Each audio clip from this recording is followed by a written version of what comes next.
आणि खऱ्या अर्थानं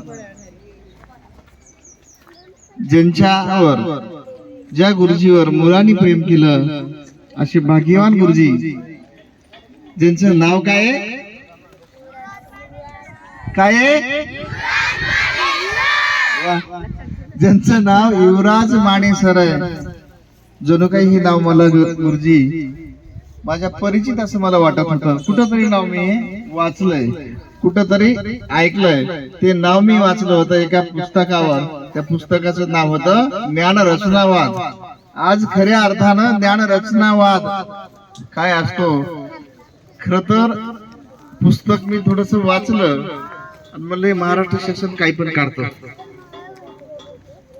महाराष्ट्र शासन काही पण काढतं, ट्रेनिंग लावून विनाकारण आमचा वेळ घालतं. पण आज खऱ्या अर्थानं त्यात जो गुरुजी दडलाय तो युवराज माने सरांच्या रूपानं आमच्या समोर आज प्रकट झाला. आणि खऱ्या अर्थानं त्या पुस्तकाचा आशय मी 5 वर्ष पुस्तक वाचण्यासाठी घ्यायचं, 4-5 पुस्तकं घ्यायचे, एखादं वाचायचं 1-2 पान, परत अजून ठेवायचं. मी काल परत ते पुस्तक 10-15 पुस्तकाच्या गट्ट्यामध्ये ठेवलं, ते पिशवून आठवलं. पण खऱ्या अर्थानं जे 5 वर्षात जमलं नाही ते सरांच्या या ओघवत्या भाषा शैलीत अनुभव